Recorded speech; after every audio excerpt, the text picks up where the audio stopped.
All right, we're recording. All right. So like Tal said, my name is Amanda Taylor. I'm the Credential Advisor for School of Education. A few of you might have already met with me. If not, you might be meeting with me later on or at least after this. I make the joke every time I do something like this that I love to be the center of attention. So that's going to continue. I also make a lot of dad jokes. I'm not a dad. I'm not male. I'm not anything along those lines, but I do make a lot of dad jokes. See? But Tal is also allowed to do the dad over there, so. I also laugh at my own jokes, so as we proceed and you don't laugh, I'll laugh instead. It's fine. Dad joke number one. So this is really supposed to be more of an open forum style. I kind of want to hear what questions you have and go from there, and we can dive into different conversations. So does anybody have a question I want to start? I saw this hand up first. Tell me your name. Isabella. Isabella? So I'm a multiple subject. I'm going into multiple subject elementary education is what I want to do. But I know there's a high demand for special education. In the credential program, do I have to choose one that's specifically like multiple subject, or can I do like, some of my friends are doing like two Concurrent? if they're already, concurrent. Or would I have to have a background in special education, like a minor or something? Good question. So this is a good starting point of how many students know what the concurrent program is? Okay, good. How many know what multiple subject is? Okay. Obviously, we see a little bit of difference here. So a multiple subject program is elementary school only. You have a multiple subject credential, you can only teach in an elementary school setting, usually K through 6. Some rural school areas, it's K through 8 because it depends on if it's a self-contained classroom or not. Concurrent, you earn that multiple subject credential and an education specialist credential in a year.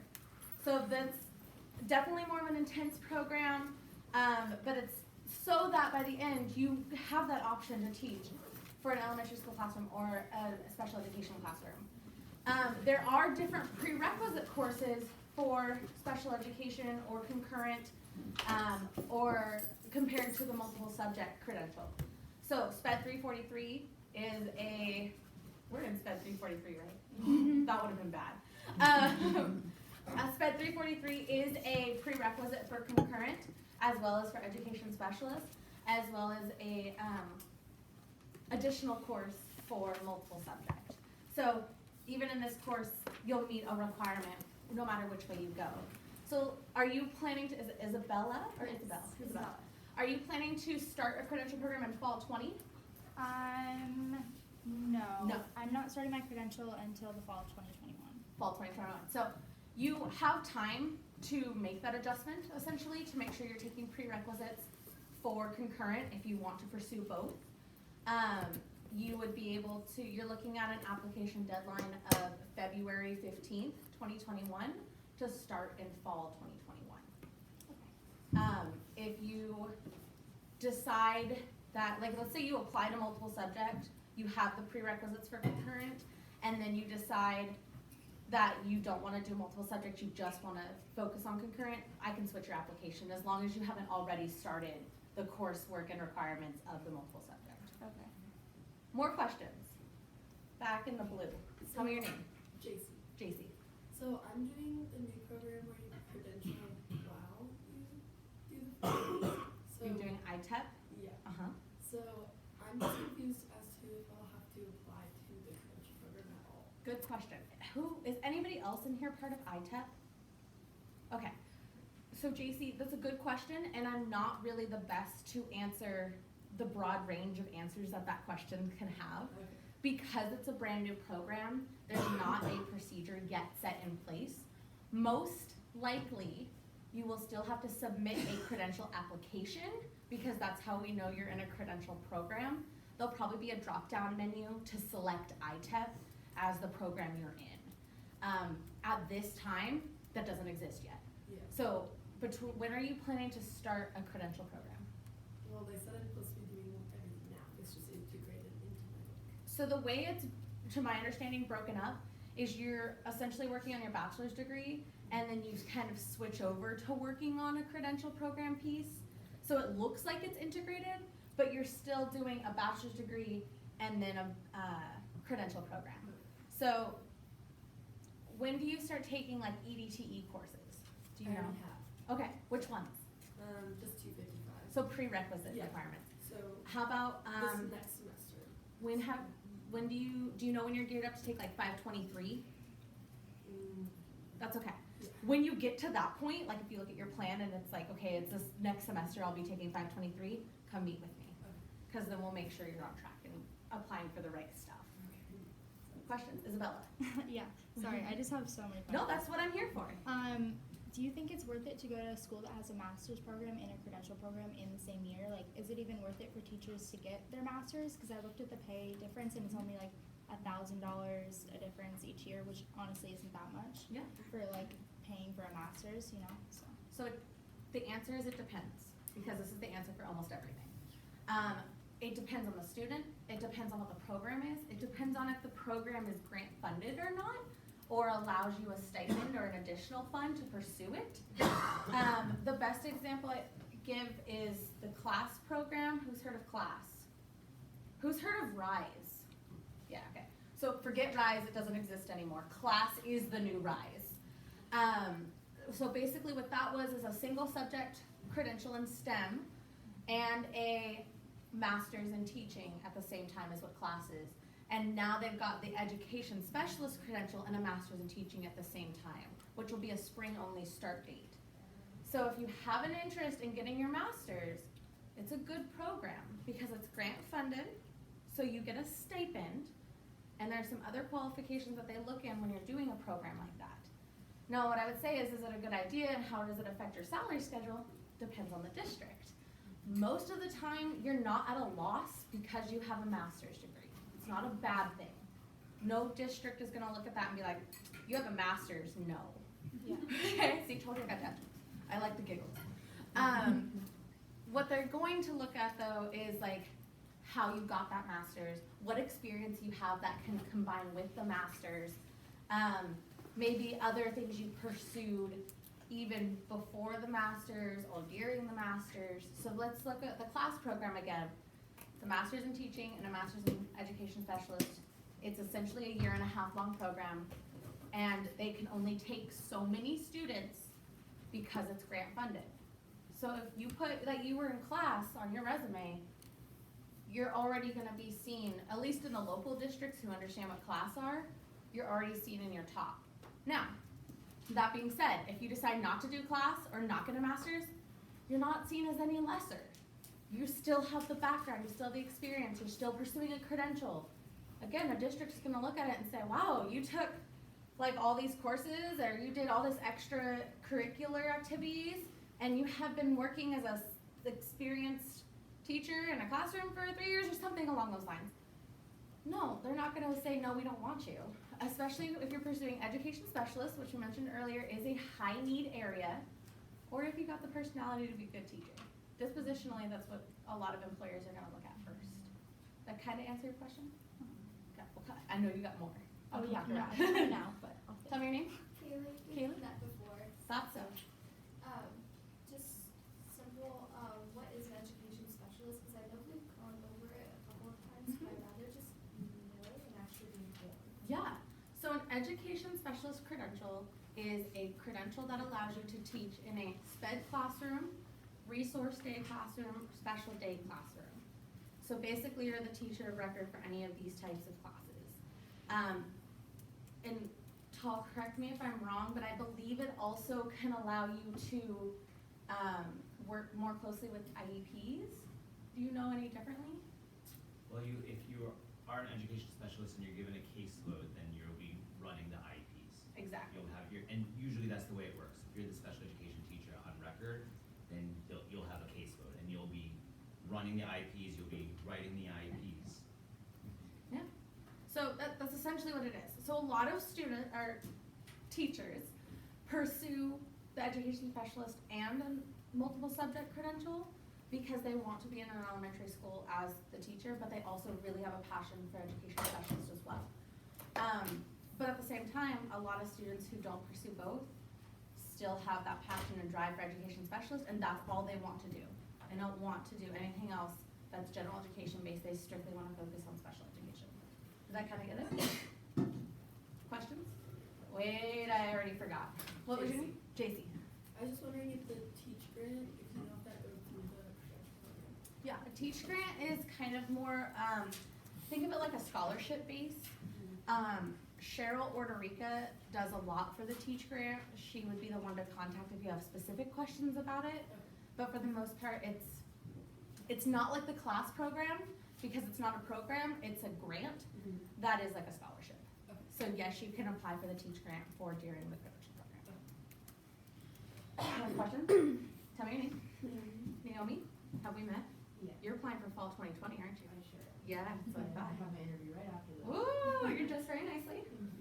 I was wondering, you know, I had asked it like a while ago, if the schedule for the credential program follows the schedule for Chico State as far as like the calendar. I think you mentioned that there was like some kind of like training or orientation or something in, was it May or August or both? Do you know when we find out when those are? Usually you'll find out when you find out if you've been accepted or not. Is anybody else applying for fall 2020? Okay, so you're good. Look at you, Naomi, already there. So when you apply for the credential program, it takes roughly about 8 weeks to find out whether you've been accepted or not. At that time, you get a big email and it's got a bunch of additional information in it, including orientation and a practicum preparation meeting that you have to attend. The orientation is in May if you're applying to start in fall, and it'll be in January. No, it's in May if you're planning to start in fall, and the practicum preparation meeting is in August if you're starting in fall. And then if you're starting in spring, it'll be in, oh my gosh, it's like right back to back. It's like in December is the orientation, and then in January is the preparation meeting. You'll get those dates, and don't write that down. Like, don't worry about that. You'll get those specific dates once you get the email of exception. And you don't know if they're like roughly like beginning of the month, end of the month? It's roughly the mid-May, it's like the second week of May, It's like right before, after graduation? right, like before graduation. Oh, And the August one is the Thursday before school starts. In the past, that's what it's been. yeah, I'm just trying to book. You're trying to some book all stuff. kinds of stuff. Yeah. So, the Thursday before school, usually in August, and usually the second week of May for the orientation meeting. And if something comes up, just keep me updated. So the running joke right now is when in doubt, email Amanda. You're gonna hear that a lot when you go to the credential program. When in doubt, email Amanda. And that kind of stands now. If you have questions, or if I didn't answer a question today and you're like, oh, I forgot to ask her, you have a business card, email me. I'm pretty good at the email. Don't call me. I don't answer my phone very often. If you want to meet with me, call the number on the card, because then you can schedule an appointment to actually sit down and meet with me, and I can go over more in depth for your case-by-case situation. One thing about credentialing is oftentimes it's a case-by-case answer. Like Naomi over here is applying for fall, but not everybody will be. So you might have different deadlines, different dates, different things, because it's case-by-case. I saw a hand over here too. Tell me your name. Eric. Eric? So I'm completing everything I have to this semester, and I'm doing the bilingual, so I have to apply for fall 2021. How would I do it for like that year? Is it just like, or do I apply to grad school Ooh, good question. and then like apply for Chico State, or how does that work? Good question. So Chico State's credential program is very interesting because we have two applications. We have a grad school application and we have a credential application. The grad school application should have the same or very close to the same deadline as your credential application, unless you are taking prerequisite courses after your bachelor's degree. Are you doing that, Eric? Whole different situation. If you're planning to do that, come talk to me, case by case. So for you, you're planning to start in fall 2021, and you would need to submit an application for the credential program by February 15th of 2021, and as well at the same time a graduate school application, and you'll apply as a conditionally classified credential candidate. Come by Tehama 101. There's a purple paper in the side table right in the main office. It says how to get started. Grab one of those, because it'll go over exactly what applications you'll need to make sure you apply for it. how many students have taken CBEST? You better have taken CBEST, Naomi. I'm picking on Naomi because she's applying in fall. So who else? Anybody? How many are aware that you have to have a CBEST? Oh my goodness, there's so many hands raised here. So CBEST is a basic skills exam, and it is required to have passing scores before you can officially be accepted into the credential program. So if, like Eric here, you're planning to start in fall 2021, you have to have passing CBEST scores by that February 15th of 2021 deadline. Naomi's good. Anybody else? Case by case. If you're not sure when you're going to apply to a credential program, take a look at maybe where you're finishing and decide if you want to take a time off before coming back, or if you're applying to a fall or spring start only program. For example, Eric is applying to the bilingual program. Who knows what the bilingual program is? That was good. Good hands. I see some hands. The bilingual program is a bilingual authorization program. You can do that in multiple or single subject. And basically what it does is allows you to be like in a dual immersion classroom or work one-on-one with EL learners. So for Eric, like your deadline is only gonna be a fall start only. Isabella, if you're looking into like the concurrent program, it's a fall start only program. The class program, if you're doing, anybody looking to teach high school? Maybe? Everyone's like, no. Come on, high school. If you're looking to teach high school, which none of you really were, they're a fall or spring start date unless you're doing class, and then that's a fall start only. Anybody interested in education specialist? Maybe some hands? Anybody interested in education specialist and a master's in teaching? Oh, there's some hands. So that's a spring start only program. So your deadline will always be September 15th of the semester before you're gonna start the program. So I always remember is it's 2 weeks in to the second month of the semester that you're essentially finishing your bachelor's degree, if you're planning to go straight from your bachelor's degree into a program. Questions? Name? Deidre. Deidre? So I'm doing That's the, my mom's name. Oh. So unrelated. so I'm doing the foundational math education, and I wanted to do spring start for 2021. Okay. Would the deadline be October 4th? But because you said something about September. Yeah, it's September 15th. So if you look on the website or have looked on it before, essentially a week ago, you might have seen an October 1st deadline all over the place. Now if you look, it says September 15th all over the place. And that is because we've decided to push our application deadline back 2 weeks to give us additional time to find y'all placements so that you can immediately start your student teaching on time. Sure, Deidre. So I remember someone saying like if you have a car, then you're placed outside of like the city limits or whatever. If like you're doing it through Chico, You can be. you can be. So you can be placed up to about 30 minutes to 30 miles outside of Chico area based on placement needs.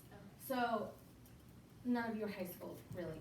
So most of the time we try to place student teachers in districts and school sites that really, really need a student teacher in there. So we're looking at places like Durham, Hamilton City, Corning. You might even drive up to Gridley if you're closer to that area. We kind of look at where you live and what would be closer proximity for you to student teach at. But it really varies from case to case depending on the situations at hand. So if for some reason, example, you don't have a car and you live in Chico, we're gonna try to place you in Chico. But it really depends on who's available to take a student teacher. Name? Emily? So is there no chance of being placed like an hour away? I live north. Where do you live? Cottonwood Redding.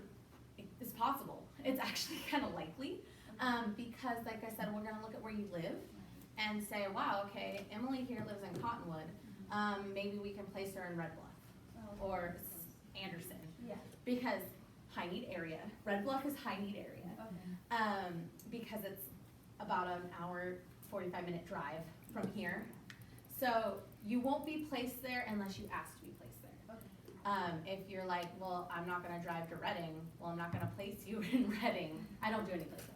We're not gonna say, okay, let's place her in Reading if she lives in Chico, or they or him. Question? Isabel? So I'm planning on going back home. I live in Southern California Okay. for my credential. Is it true that like wherever you student teach and get your credential, like that's usually where you find jobs? Not at all. Case by case, but most of the time, if, let's say you did your credential here at Chico, Yeah. and then you wanna go home, they're gonna look, wow, you did your student teaching at Chico. Chico is one of the top teaching colleges in the state to get your credential at. Mhm. So it doesn't necessarily mean that just because you do your credential here, you're gonna get hired here, and it doesn't mean that necessarily just because you do your student teaching or your credential program in Southern California, are you gonna get hired in SoCal. Oh, okay. It just depends. Yeah. 'Cause And- oh, sorry. No, go ahead. I heard that like the district in my area only hires from those universities. That are close to them? Yeah. Case by case. Okay. So, the best example I give is Chico Unified. They're right here, right next to a teaching college. That doesn't mean they're gonna hire from Chico State's credential program. They often do, Okay. but it's not like an only thing. Okay. And I really hope that's not true of the district that you're looking at, because that would be awful for Everyone the else? experience that Yeah. comes in. Because then you're getting the exact same people coming in with the exact same experience and the exact same program. You're not getting a wide variety of outside sources or open-mindedness, essentially. Yeah. So, hope that's not true. Yeah, I hope not to. Question, Naomi? Well, like, you hear a lot of, like, things about, like, how it's run from people who are already in it, Mhm. but I've heard that one semester they'll do, like, a lower elementary and then one is a higher elementary, is that true? Yep. Do you For get any, multiple like, subjects. say, yeah, do you get any, like, say in, like, what grade you would rather, or not really? Not really. Again, it goes back to the situation of where is a high-need area that's accepting student teachers. Most of the time, like a lot of students, I'll say this semester got placed in 3rd grade for some reason, but so many CTs needed. CT is cooperating teacher, by the way. It basically is your mentor teacher who you're placed with when you're doing your student teaching. So a lot of CTs were 3rd grade teachers that needed student teachers. But that means that next semester, those who were placed in a 3rd grade classroom, you can go as low as 1st grade or up to 5th grade. You have to have at least 2 years grade difference between your 1st and your 2nd semester for multiple subject. That is not the same for all programs. Multiple subject is actually the only one that switches grades like that. And concurrent does general education one semester and special education the next semester. It could be flip-flopped. I don't know which one's first. As well. Is concurrent only special education? Is that the only option, or are there other like, I just don't really understand how it works. Yeah, so concurrent is only a general education and a special education credential. We only have education specialists, and you can either do multiple subject or single subject. Are you a liberal studies major? Yeah. You'll probably wanna do multiple subject, and then with the education specialist. So that's the only options, are either education specialists with multiple or single, for concurrent. Okay. So you get your general education, within that year, you get your general education and special education credentials versus just one or the other. Yeah. So it's a little bit more of an intensive program because you're getting 2 credentials in 1 year. Oh, I see. No, he answered it. My question was that a year or a year and a half? Here. But then the good or bad part about it is that you'll get to see a lot of me. Weigh that how you wish. How do I sign up for concurrent? I'll come see you all the time. Perfect. So there are, a lot of questions seem to be around the options that you can do for credentialing. And there are quite a few options. So you can do a multiple subject credential, and that's elementary school, like I said, K through 6 or K through 8, depending on your area. A single subject credential, which is high school level in a specific subject area. That's also can include middle school, again, depending on the area. There's education specialist, which we already talked about as the resource day classroom or special day classroom. There is concurrent, which is education specialist, or a single or multiple subject credentials, so 2 credentials in 1. There is the bilingual authorization program, which is a bilingual authorization added to either a single subject or multiple subject credential. There's also a class program, which is a single subject in STEM and a master's in teaching. as well as the other piece of the class program is an education specialist credential and a master's in teaching at the same time. So you have quite a lot of options here, and I know all of them. So if you don't know or you're unsure, come talk to me. That's what I'm for. We're already at a point. When in doubt, email Amanda. I think I need stickers that say that. Question. I already forgot. Wait, Emily? Kaylee. Who was Emily? Aha, see. There is one. So Kaylee. Right now I'm doing my liberal studies, but I'm doing my minoring instead. Uh-huh. Is that gonna line up for the concurrent program? Because that's Yes. what I'm planning on going into. So is that gonna be like is that my prereqs? Yep. Okay, so I'm on the, You're on track. oh, okay. There are 7 prerequisite courses for concurrent, and 4 of them are part of the SPED minor. It's all those SPED courses, and the other 3 are the liberal studies minor, or majors. So you should be on track. Double check your, who knows what a DPR is? Oh, I have it. Everybody has a DPR. It's a degree progress report. Oh. Check that all the time. Yeah. Just make sure you're on track. If you're not sure how to check it, email me, come see me, because that's gonna be something that you're also gonna use a lot in your credential program, because it's how you make sure you're on track to finish within the year. So if you double check that, you'll see that it'll line up. You can also look at the course sequence online and you'll see they'll match up. Okay. Is anybody else a SPED minor? Awesome. Do you know who your advisor is for the SPED minor? It's me. So if you have questions on the SPED minor, also email me and let me know. But for the most part, they'll line up if you're planning to do concurrent or you just like the idea of doing the SPED minor, they line up with the concurrent program or education specialist. Eric. Yeah, I have a question. Does the California, credential, like, once you get it, can you teach in other states, or is this open? Good question. Okay, so a California state credential does not mean that you can teach in any state. But California is one of the strictest credential requirements in the US. So essentially, the idea is that if you got your California state credential, and let's say you decided to go now teach in Nevada, what you do is you have a Nevada school review your coursework, and then they can go through the paperwork to clear you for a Nevada credential. So far, my fingers are crossed and there's an asterisk next to what I'm saying here, is I've not had anyone come back to me and say they had to take a ton of extra stuff to clear their California credential in another state. Now that I said that, someone's gonna email me, I just know it. But that hasn't happened yet, and I haven't heard, coming into California is a different matter, because we do have the strictest. So I get students who have like a Illinois or Louisiana credential, and they come in and they have to take quite a bit of coursework, still at least 4 of their classes, for them to clear their credential to be California. Now, case by case, because every school is different and every reviewing is different and every state is different, it really depends on where you're looking to go. My recommendation is once you have, like if you decide that you're gonna still pursue a California state credential, you have that and you move states, just keep it up, like keep that area updated on what you're planning to do. Because what's gonna happen is if you move out of state, your credential will have a code on it called RSG. I have no idea what that code stands for. All I know is that if I see that code on a credential, it means they're trying to work to get that credential cleared for whatever state they're trying to teach in. What if it was like in a different, like, place, part in the world? Does it still work? Whole different matter. Oh, okay. And it depends on where. But you still have to go through essentially a reviewing process to have your California credential examined and approved to teach in another country. And then that plays into international languages and international education, and I am not the expert in that situation. Yes, tell me your name. Allie. And I'm doing the ARL, I don't know if you know what that is. Uh-huh. And I'm doing it in Nevada. Okay. So how does that work if I wanted to ever come teach in California after I get my license in Nevada? You most likely would have to do the same process. You would have to essentially have your coursework reviewed by, like essentially, like let's say you wanna come back to Chico State to do that. You have to have it reviewed here at Chico State to make sure your coursework that you've already taken can come over and line up.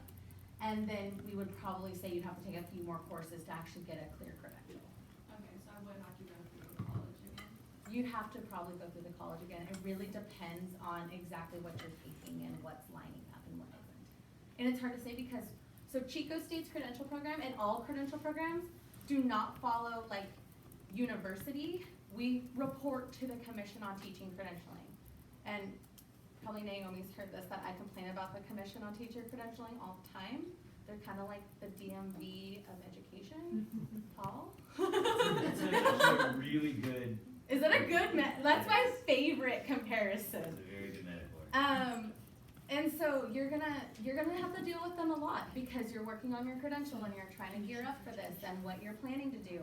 So going from one state to another or transferring to another country, anything like that, all goes to the Commission on Teacher Credentialing, and all of our requirements, they can change within a couple of months because the Commission on Teacher Credentialing will decide they want to change it for us. So that's where I'm like, you probably would have to go through a college based on what requirements are at the time and what you've already taken. Yes, Deidre. Speaking about clearing credentials, I was told that there's like, after you get your credential, you have to take like online classes to like clear your credential. You do induction. Yep. And that's something that you work closely with the district that you're hired on to pursue for your induction. They give you like a mentor and there's some additional stuff, but I really don't know a lot about induction because it's not the Chico State, but Tal does. So, you guys don't know it yet. So the person, if you guys, for those of you that go through the credential program and stay in Butte County, the director of induction for Butte County Office of Education, her name is Tracy Allen. I just did a podcast with her specifically to answer some of the induction type questions that you guys will have. So it's already done and we'll be listening to it later in the semester. Can I have a copy of that? Absolutely. I would love that. Because I do get induction questions a lot and I'm like, you work with your district. So I've worked at Goodwill Junior for the last 9 years, so like I've had a lot of teachers like talk to me like through their thing. I'm just like, I don't understand what you're doing. So it's a way to, so when you get recommended for your credential, your first credential is a preliminary credential, which means you have to go through induction to clear it. And so that's what that would entail too. More questions? Emily? So what's the process for after I finish my multiple and I teach for a couple years in elementary, and then if I change my mind and want to move on to high school, come back and do the whole single subject? Yeah. So once you have a multiple subject credential and you want to add on a single subject credential, you need the C sets in the subject area you want to teach, and you would need a pedagogy course or a methodology course that align with the subject area. So if you want to do math, C sets in math, pedagogy course in math. And then there's an application to add it to that you go through the CTC, which is the Commission on Teacher Credentialing. More questions? Isabella? So I think I heard that most people have to take the CBEST and the CSET, but because we're at Chico or something, it was waived. Oh, good question. Is that it's because you're liberal studies. Who's a liberal studies major? Oh, my goodness. Let me rephrase this question. Who's not a liberal studies major? 4, 5, 6. Okay, what's your major? Foundational math education. That's right. So, and you're gonna be receiving a CSET waiver anyways for math. Major? Communication sciences and Ooh, disorders. you're gonna have to take the CSETs. Who else would raise their hand? Child development. You're gonna have to take the CSETs in you wanna do multiple subject? I'm sorry, what was your name? Oh, yeah. Dan? Yeah. Are you wanting to do elementary school? Yeah. Yep, so you'll have to take the CSET in multiple subject. Who else had their hand raised? Tell me your name. Monica? Monica? And what to me? Communication sciences. Same idea. I'm Annie Lynn as well. Same idea. Anyone else?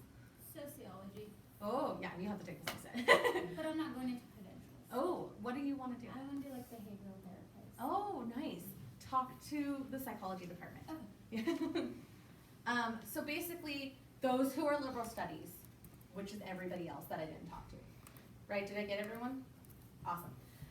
Everyone else is liberal studies.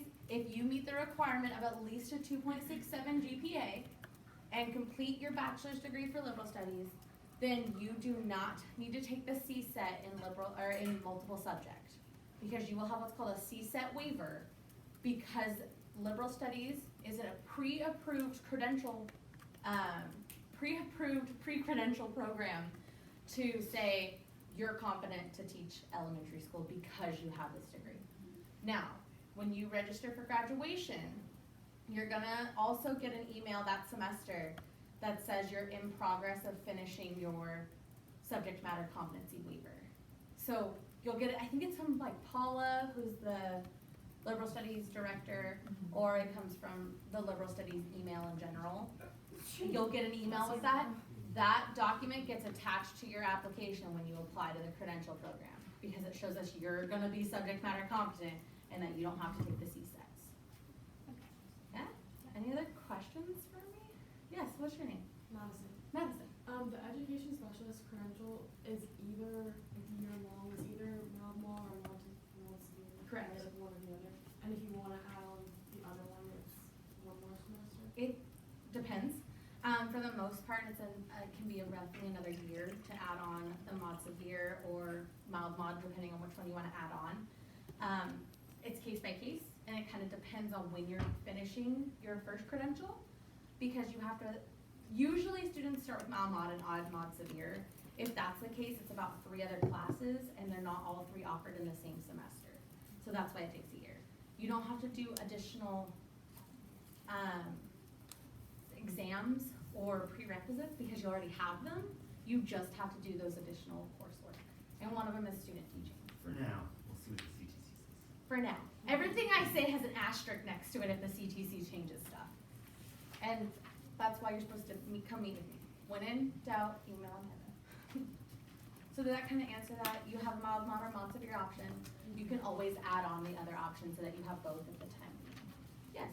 Tell me your name again. Christian. Christian. So, we met like a year ago. but Uh-huh. It's been a while. So teaching is my backup plan, and that's why I'm a special ed minor. Yeah. So, do you recommend taking like the CSET when like I'm a graduating senior before the application, just because I'm gonna submit an application to the credential program and my grad application? You have to have passing CSET scores to be officially accepted into the credential program. And when would that have to be taken? When are you planning to start a credential program? Fall 2022. Fall 2022.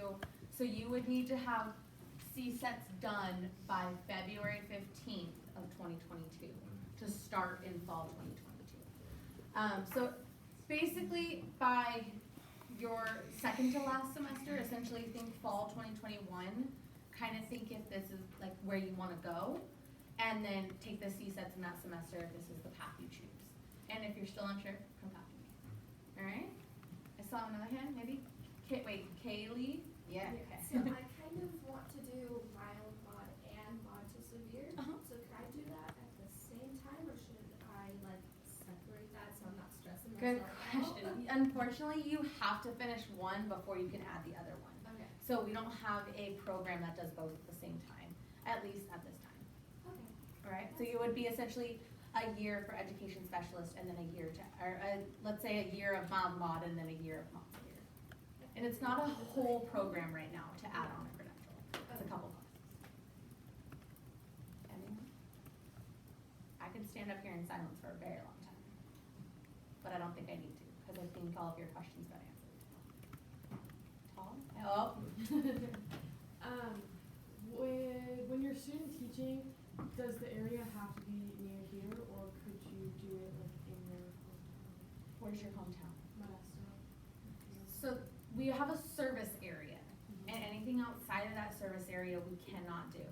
So Modesto would be outside of our service area. If you want to move home and student teach in that area, then I would recommend looking at like one of like Stanislaus, just because it would be closer. And they have all different requirements for their. Then they have quite a few different ones. So what I say is that you reach out to the Stanislaus advisor and see what their requirements specifically are, especially when it comes to prerequisite courses, and see if there's anything that you could take here to transfer there, if that's what you're looking for. Yes, I already forgot your name too. Oh, I'm Sophia. We haven't talked. Sophia, hi. I'm from Sacramento and I have the same question as her, like if that's covered. Same idea. Sac's just a little bit outside of our service area. If you were to do Yuba City, that's about as far as we can go. We do Yuba City, Marysville. We can go up to about Reading. We can go out toward Magalia, and we can go out toward about Willows. So, other than that, it's kind of outside of our service area.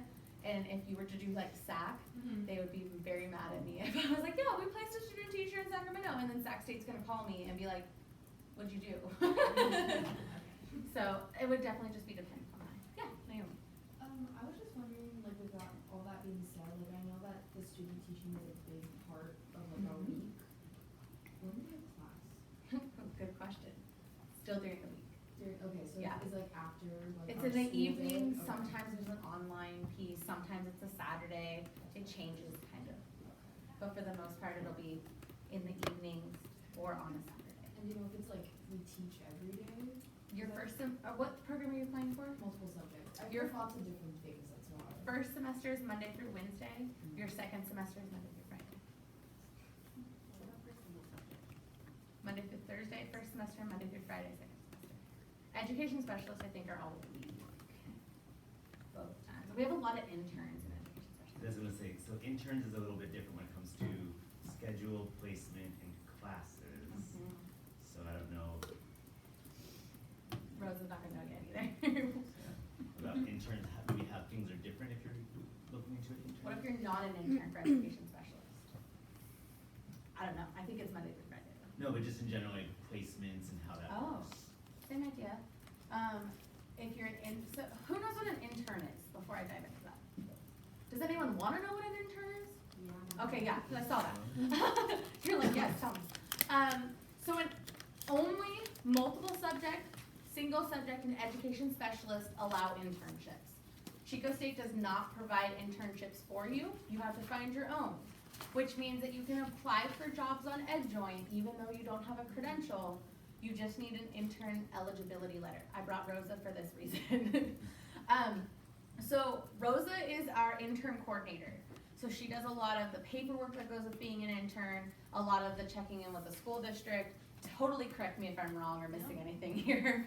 And a lot of finisher letters, which are in-program documents that you can get, and intern eligibility letters, which are pre-program letters you can get. So basically, when an intern, you are the teacher of record for a classroom, Monday through Friday, full-time teacher, and you still have to attend classes and do coursework too. So not very often that we recommend you pursue an internship. A lot of times, school districts really need somebody in that classroom, and they'll hire a non-credentialed intern to be that teacher of record. In order for them to offer you an internship, they have to extinguish all of their other options, which means you have to be better than a credential student, or all of the credential applicants said no.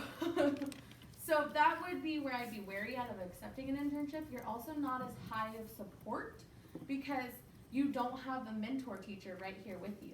You are the teacher of record.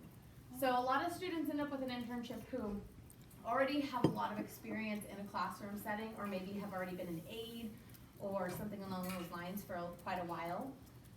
Education specialist tends to have a lot of internships, and a lot of times that's because they've already been maybe a paraprofessional or an aide in the education specialist classroom for a while.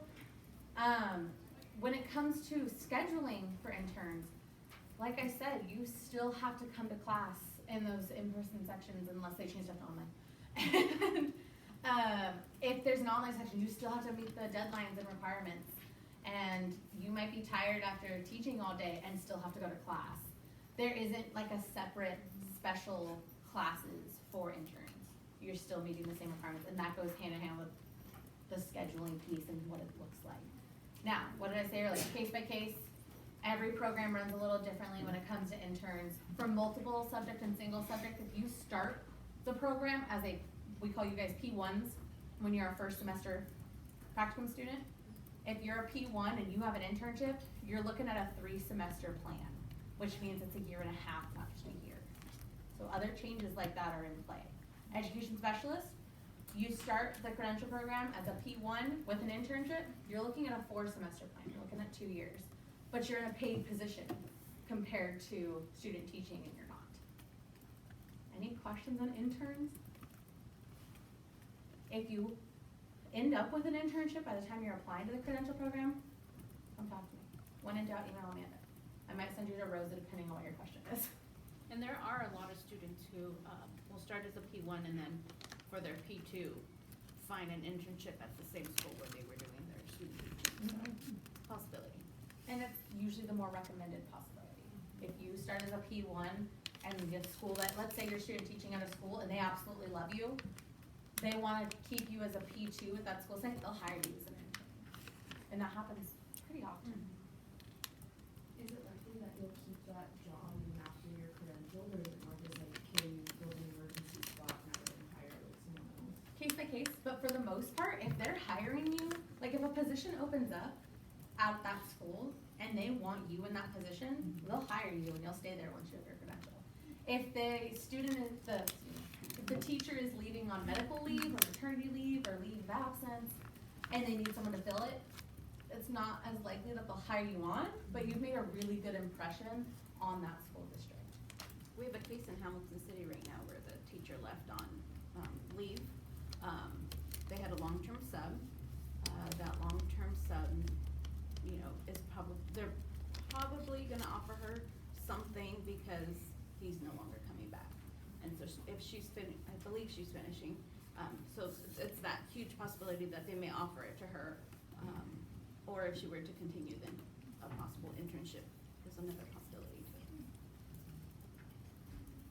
Any more questions? Yeah, what's your name? Jasmine. Jasmine. So I am looking towards applying for the credential program in January. Well, applying, obviously, the deadline's October 1st. But to get into the credential program in January of 2021, and is that, like for multi-credential, is that a year? So I would be finished in the next January, or how Yeah. does that work? So let's back up a little bit. So Okay. first of all, to start in essentially spring of 2021, your deadline is actually September 15th. Oh, okay, because we good to moved know. it back 2 weeks. So if you got told October 1st, probably by me, anytime before like 3 weeks ago, it's wrong now. Okay. Remember how I said everything I say Yeah. has an asterisk? That's because I say it and then they change it. So it's now September 15th to Okay. start in in spring 2021. Okay. And for multiple subject, it is a year. Okay. You would start May 2021 and you'd be done by December of 2021. So Okay. this brings up a good question that I get from a lot of students is if I start in spring and I finish in fall, what am I supposed to do next spring if they don't hire until summer? Sometimes they end up hiring you in spring. I've seen it happen. Sometimes students spend spring substituting, some getting additional experience, taking long-term sub positions. Some, it's case by case. Some are like, I'm gonna travel for 6 months. Don't travel right now. I wasn't gonna make a joke on the way over here. So that's what happens though, is some students they find something to do in spring that either gears them up, makes them look really cool on their resume, or some just take that break before you dive into teaching. Could you do, in that period of time, could you become a substitute? Uh-huh. Would that be? Yeah, Okay. definitely. You just need a 30-day sub permit. Okay. And does anyone know what a 30-day sub permit is? Oh, you want to say what a 30-day sub permit is? So it's an emergency sub-credential, right? And you can work 29 days in a row, and then you have to like take a day off. Kind of. But you're able to like substitute teach or like work as the teacher if Yeah. like maybe your CT is not there. Perfect. So basically, it's everything Deidre said, but the only thing is that it's not necessarily that you can only work 29 days in a row. It's you cannot work more than 30 days for any one given teacher. So like, let's say Tall's the elementary school teacher and I'm subbing for him and he's gone for 4 weeks. Well, they either need to hire me on a different permit after 30 days or they need to find a different sub. So, but I could go sub for other teachers at the same school. I just can't substitute for Tall anymore because I hit my 30-day limit for subbing for him. Yeah. That's only like 30 days Yeah, it's just Monday through Friday, 30 days. So you can only work more than 4 weeks. Yeah, so it would technically be more like 6 weeks. I just generalized. No, you're, I didn't know that. No, it's 30 days, 30 work days. Okay. Emily. What is the point of that? Oh, it's so that a district cannot abuse you being a sub. Because a sub does not get paid as much as a teacher of record or a long-term sub. So if they had a teacher go out on medical leave and they're gonna be gone for 2 months, well, I'm gonna hire a 30-day sub because it's cheaper. It's to protect you. Where do you get that substitute Good question. permit? Commission on Teacher Credentialing, ctc.ca.gov. Hey, CTC. They're really the ones that are going to, anything that's like a permit, or you need a certificate of clearance, or a sub permit, it all goes through Commission on Teacher Credentialing. Yes, Estella. What requirements do you have to get that 30-day sub permit? Ooh, Like, do you good have to question. pass the CBEST? You have to have passing CBEST scores to get a sub permit, and there's a couple different options you could do here, but for a 30-day sub permit, you have to have a bachelor's degree and a CBEST. Now, there's an emergency pre-credential, pre-teaching sub permit, and that's one that you need at least 90 units and passing CBEST, so you don't have to have your bachelor's. It's not always recommended to do that, but it's an option. Is it the same website? for the Yep, emergency everything's one? that one. Okay. I guess I can write this over here for your video record. Any other questions? Yeah. Do you know how much a long-term sub makes? Like in Um, California? It varies from district to district. Cause I thought it was just like the $100 a day still. It can be. So every district is different when it comes to paying. Salary schedules are public information, so if you're looking at a specific school district, their salary schedule has to be posted on their HR page. So take a look at that. They might not say exactly how much a long-term sub will make. Some districts will pay more for a long-term sub rather than a 30-day sub, but it really depends on the district. Yeah. If I'm interested in doing like substitute teaching just for like a day or 2 out of the week, other than the CBEST, what's required for me to give that to? You also need a bachelor's degree or at least 90 units, depending what permit you're applying for. So there's a 30-day sub permit. No, so I'm trying to do math of like my units. There's a 30-day sub permit, and then there's like an emergency permit that's not called a 30-day sub permit, and that one is the one that you need at least 90 units. And we do have a credential analyst on campus. Her name is Rochelle Souza. She's also located in the Tehama building, so if you have any questions, you're more than welcome to go meet with her and she can help you out. I know that she had one of the students working on salary schedules because we've had that question asked a lot, and they are finding that even in close proximity, the pay scale is very different, so district by district. And I'll speak a little bit to that. So not as much for you guys, but once you are, let's say, credentialed and looking at jobs, and we'll talk about this more in the credential program. So there'll be differences in salaries, but the other thing, there'll be differences in benefits.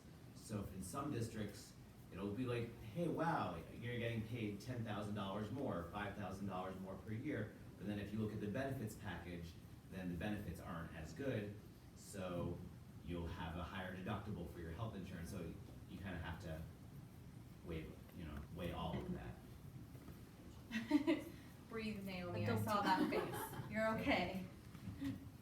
They do cover that in some of the classes. Yeah, and it's to talk about some of the classes, and then we offer a whole day workshop called Ed Shop where we talk about that, and you can actually meet the principals and superintendents from our region, and they come and they do mock interviews with you. So in the short term, don't worry about it. Once you're in the credential program, we'll take care of that.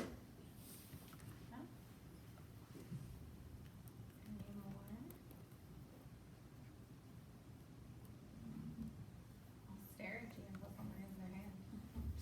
Can you read these salary schedules? Did you you look it up? Yeah. Which Isn't one it did you look up? I looked up the one for where I'm from, so Roseville Joint Union High School District. Uh-huh. I don't know. But So, most salary schedules are broken up into these like charts. yeah. And it's gonna look at what year, usually I'm pointing at this imaginary chart. There's like a column that says like 1 through, I don't know, 50. Yeah. It says SV step. Yep, SV so this is like your years, Okay. and then it'll say units, and like post-bac units, and then it'll say plus masters, or plus MA. Yeah. So you're reading this chart as how many years, how many post-baccalaureate units, and if you also have a master's, and you So just that follow the tier. Years you work with them, how do you go down? I think it's years that you work at that It's school. usually that how many years you worked in that district. If you come into that district with experience, then that you can negotiate that. Okay. Most, and I'll say, for credential students, you're gonna be at this top little square right here.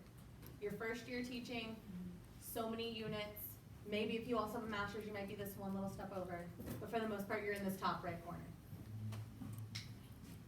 Any other questions? If it's a salary schedule question, I'm just kidding. Naomi? That's okay, go ahead and ask. Are those post-baccalaureate units, is that your credential or is that like professional development units? It's your credential. You can add professional development units. A lot of times school districts will offer professional development, but it depends on the district. You really can ask more salary questions, I was teasing. Any other questions? Yeah. So with the, I think it was called class, I don't know if that's still the Uh-huh. name, but, so is that like something that you have to be a part of before the credential Nope. program, or no? It's a program to apply for. Okay. It's essentially like you would apply to any of our credential programs, you would apply to class. Are you looking at maybe the education specialist in the master's in teaching? The other one. The high school and No, the the concurrent, Yeah. not the class program. Okay. So concurrent is its own thing. A class program is a whole different thing. Okay. But you might look into like the Teach Grant. So class is like a credential program. Teach Grant is like a scholarship. Concurrent is like a normal credential program. Okay. I don't know why I'm doing this. Yeah. I have two kind of similar questions. Sure. Is the class program new at Chico State, and is it offered at other schools?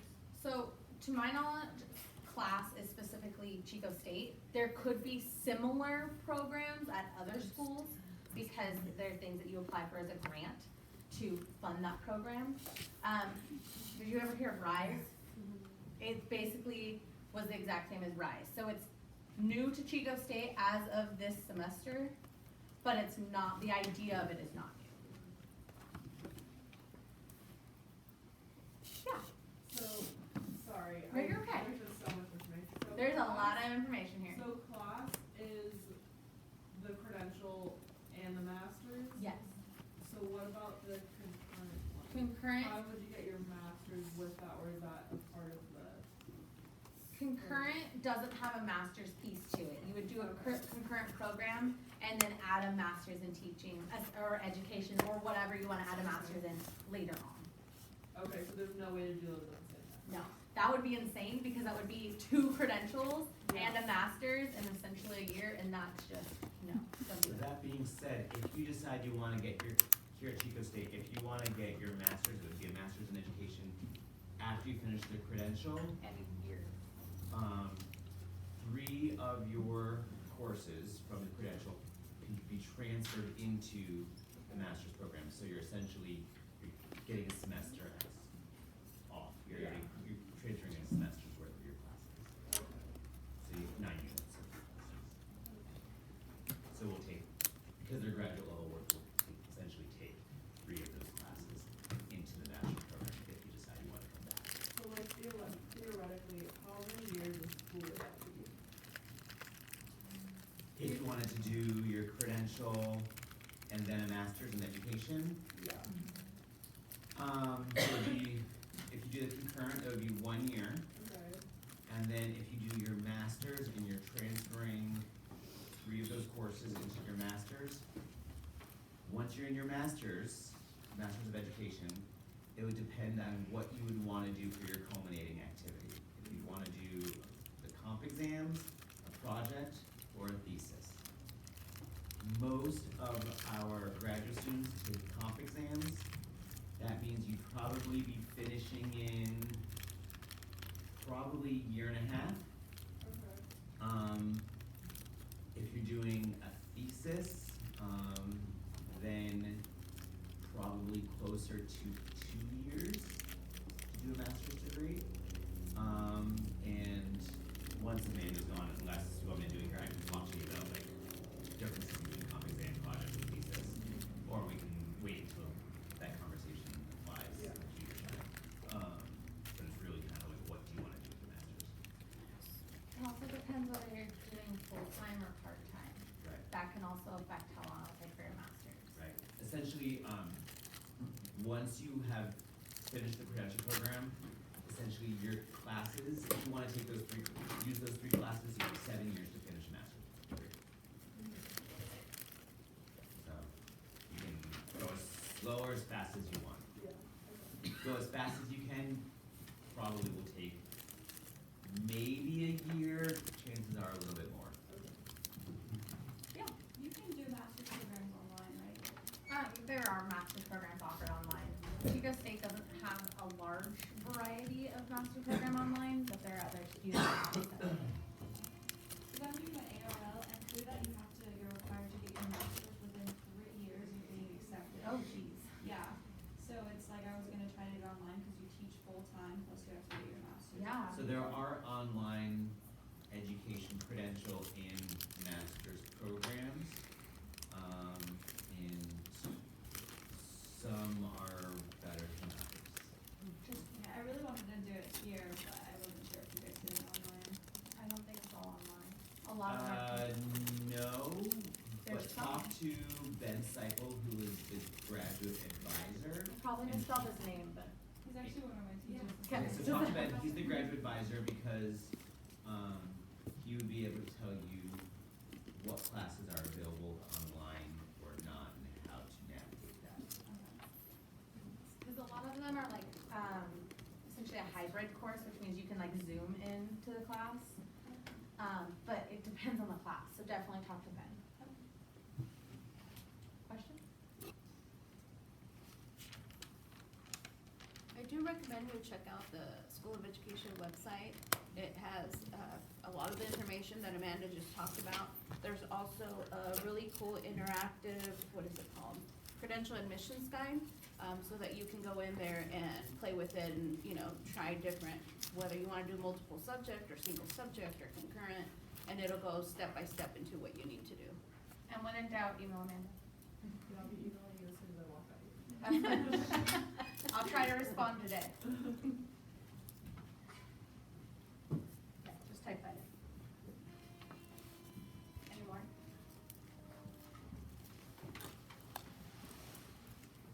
Paul, questions? Always, but not anything Let relevant me to rephrase that. this. Questions I can answer? All right. Thank you. Thank you all for having me. Where did the bag go? The bag. Awesome. Thank you. Did everybody get a Chico bag? Did you want business?